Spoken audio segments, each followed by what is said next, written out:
आदरणीय प्रधानमंत्री जी, उत्तर प्रदेश के आदरणीय मुख्यमंत्री जी, आदरणीय राज्यपाल महोदया, देश के आज विद्यमान सभी पंथ संप्रदायों का प्रतिनिधित्व करने वाले हमारे संत ऋषि आचार्य गण और समाज के सब स्तरों का प्रतिनिधित्व करने वाले निमंत्रित महानुभाव, आज का आनंद शब्दों में वर्णनातीत है और उसके वर्णन करने का प्रयास इसके पहले के वक्तव्यों में अच्छा हो गया है। यह भी बता दिया गया है और हम जानते भी हैं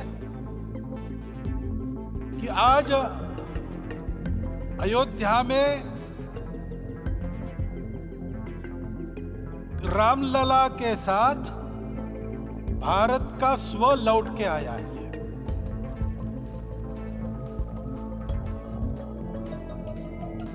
और संपूर्ण विश्व को त्रासदी से राहत देने वाला एक नया भारत खड़ा होके रहेगा, इसका प्रतीक आज का कार्यक्रम बन गया है।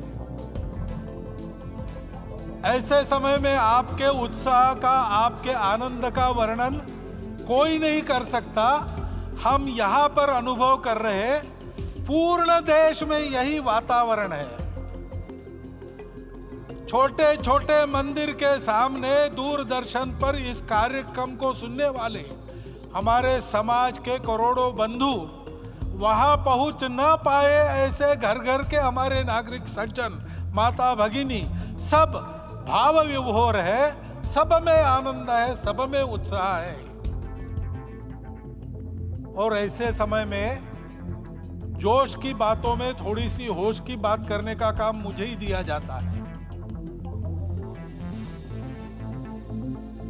आज हमने सुना कि इस प्राण प्रतिष्ठा महोत्सव में पधारने के पूर्व प्रधानमंत्री जी ने कठोर व्रत रखा। जितना कठोर व्रत रखने को कहा था, उससे कई गुना अधिक कठोर व्रताचरण उन्होंने किया। मेरे पुराना उनसे परिचय है, मैं जानता हूं वो तपस्वी है ही, परंतु वो अकेले तप कर रहे हैं, हम क्या करेंगे। अयोध्या में रामलला आए, अयोध्या से बाहर क्यों गए थे? रामायण में क्यों गए थे बाहर? तो अयोध्या में कलह हुआ। अयोध्या उस पुरी का नाम है जिसमें कोई द्वंद्व नहीं, जिसमें कोई कलह नहीं, जिसमें कोई दुविधा नहीं। वो हुआ 14 वर्ष वनवास में गए। वो सब ठीक होने के बाद दुनिया के कलह को मिटा के वापिस आए। आज रामलला वापस फिर से आए हैं 500 साल के बाद। जिनके त्याग, तपस्या, प्रयासों से ये सोने का दिन आज हम देख रहे, सुवर्ण दिवस देख रहे, उनका स्मरण प्राण प्रतिष्ठा के संकल्प में हम लोगों ने कहा, आपने सुना होगा, स्मरण किया। उनकी तपस्या को, उनके त्याग को, उनके परिश्रम को शत बार, सहस्त्र बार, कोटि बार नमन है। रामलला के यहां इस युग में आज के दिन फिर वापस आने का इतिहास जो जो श्रवण करेगा वो राष्ट्र के लिए कर्मप्रवण होगा और उसके राष्ट्र का सब दुख दैन्य हरण होगा। ऐसे ही इस इतिहास का सामर्थ्य है।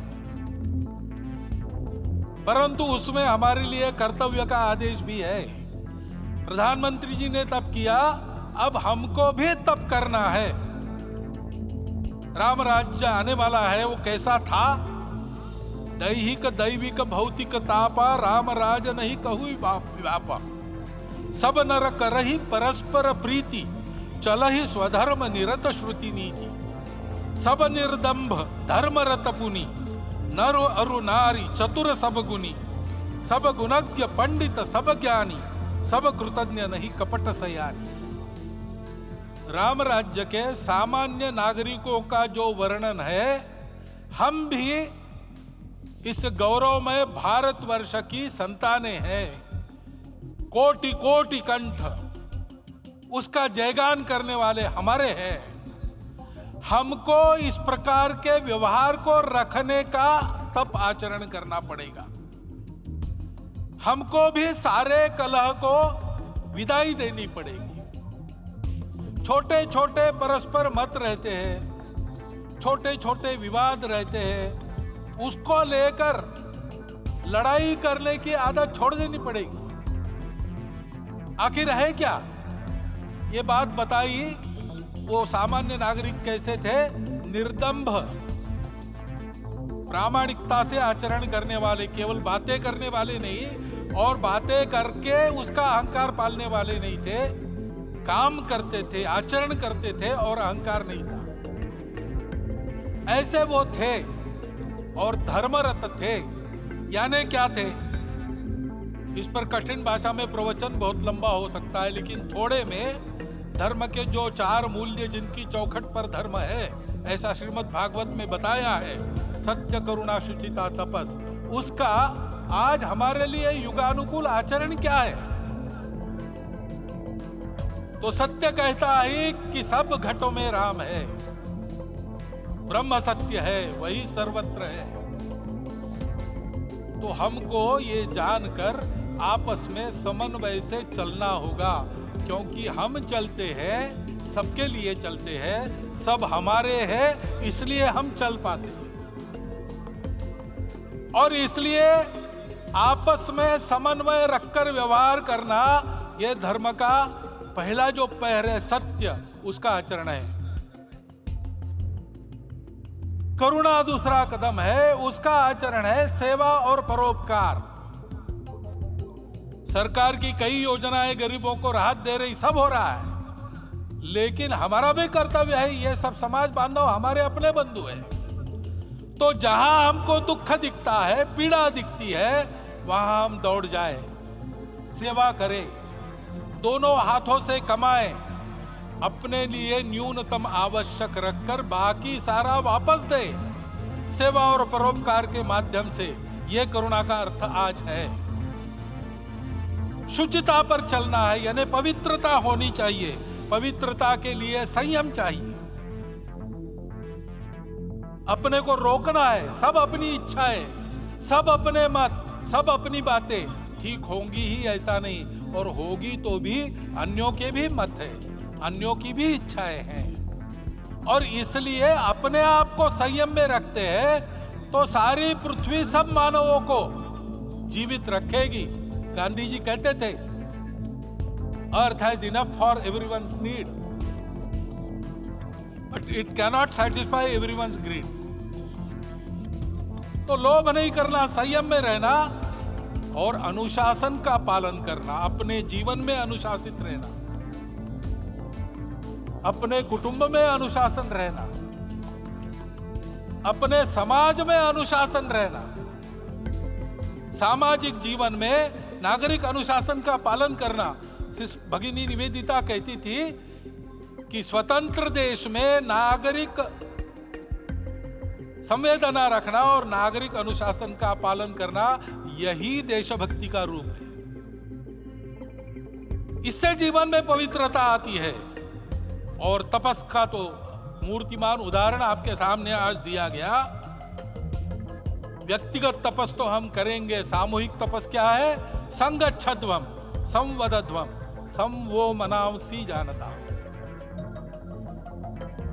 हम साथ चलेंगे, बोलेंगे आपस में, उसमें से एक सहमति का संवाद निकालेंगे, एक ही भाषा बोलेंगे, वो वाणी मन वचन कर्म समन्वित होगा और मिलके चलेंगे, अपने देश को विश्व गुरु बनाएंगे। ये तपस हम सबको करना है। 500 वर्षों तक अनेक पीढ़ियों ने लगकर परिश्रम करके प्राणों का बलिदान देके खून पसीना बहाकर आज ये आनंद का दिन सारे राष्ट्र को उपलब्ध करा दिया। उन सब के प्रति हमारे मन में कृतज्ञता है। मैं यहाँ बैठता हूँ तो मेरे मन में विचार आता है कि मुझे बिठाया, मैंने क्या किया। वो तो जो उन्होंने किया उसका प्रतिनिधि भी मुझे बनाया गया है। उस प्रतिनिधि के नाते मैं ये अवदान स्वीकार करता हूं और उन्हीं को अर्पण करता हूं। परंतु उनका ये व्रत हमको आगे लेके जाना है। जिस धर्म स्थापना विश्व में करने के लिए राम का अवतार हुआ था, उस धर्म स्थापना को अनुकूल स्थिति अपने आचरण में अपने देश में उत्पन्न करना, यह अपना कर्तव्य बनता है। रामलला आए हैं हमारे मन को आह्लादित करने के लिए, उत्साही करने के लिए, प्रेरणा देने के लिए, साथ साथ इस कर्तव्य की याद दिलाकर उसमें कृति प्रवण करने के लिए आए हैं। उनका आदेश सर पे लेके हम यहाँ से जाए। सब लोग तो यहाँ आ नहीं सके, लेकिन वो सुन रहे, देख रहे।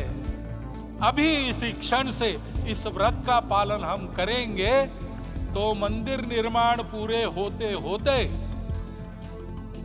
विश्व गुरु भारत का निर्माण भी पूरा हो जाएगा। इतनी क्षमता हम सबकी है। इसका मैं एक बार स्मरण देता हूं, आप सबको धन्यवाद देता हूं और मेरे 4 शब्द समाप्त करता हूं।